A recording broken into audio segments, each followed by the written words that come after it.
முருகன் மாநாடுக்கு முன்னாடியும் அதற்கு எவ்வளோ பெரிய எதிர்ப்பு எழுந்தது அப்படின்னு நம்ம பார்த்தோம். அரசியல்வாதிகளுடைய எதிர்ப்பை தாண்டி நடிகர்கள், இயக்குனர் அமீர் அவர்கள் போன்றவர்கள் கூட அதற்கு வந்து எதிர்ப்பு. தி.க.வினர், திருமாவளவன் கட்சிலாம் சேர்ந்து வந்து ஒரு சங்கிலி போராட்டம் ஒண்ணு நடத்துது. அந்த நேரத்திலே வந்து திருமாவளவன் அவர்கள் மதுரை திருப்பரங்குன்றத்துக்கு போறாரு. கடவுளுடைய தரிசனம் முடித்ததுக்கு அப்புறமா வந்து திருநூறை வந்து அழிக்கிறாரு. அப்ப எதுக்கு அவரு போய் அந்த ஒரு சைட காட்டணும்? அதே மாரி இன்னொரு வெறுப்புணர்ச்சியும் இந்த பக்கம் காட்டணும்ன்ற ஒரு இது இருக்கு இல்லையா? What is the political game இங்க? அப்பீஸ்மென்ட் ஆஃப் முஸ்லீம் பாலிடிக்ஸ், வேற ஒண்ணுமே கிடையாது. வெறுப்புணர்ச்சி இந்துக்கள் மீது காட்டுவது, முஸ்லீம் இளைஞர்கள் மீது, கிறிஸ்தவர்கள் மீது அனுதாபத்தை காண்பிப்பது. மீண்டும் மீண்டும் நரேந்திர மோடி திட்டினால் அது இளைஞர்களிடையே ஒரு உற்சாகத்தை ஏற்படுத்தும். முஸ்லிம்களுக்கு இடையே, கிறிஸ்தவர்களுக்கு இடையே அது ஒரு ஆன்டி ஹிந்து பாலிசி. பிஜேபியை திட்டிட்டே இருக்கிறது. அதனாலதான் திருநீரை அழிப்பது.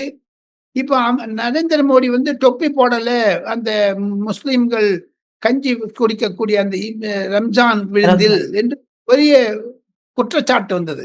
இப்ப இவர் திருநீரை அழிக்கிறார். அதை பற்றி ஏதாவது ஒரு ஊடகம் டிஸ்கஸ் பண்ணியிருக்காங்களோ? இல்ல. காரணம் என்ன என்று கேட்டால், தமிழ்நாட்டில் இந்து விரோத சக்தியை ஊடகங்கள் கூட கடைபிடிக்க ஆரம்பித்து விட்டதோ என்ற சந்தேகம் மத்திய செய்தி ஒலிபரப்புத்துறை அஸ்வினி வைஷ்ணவ் கூட சொல்லுகிறார். தமிழகத்தில் இருக்கக்கூடிய ஊடகங்கள் இந்துக்கு எதிரான ஊடகங்கள் என்று.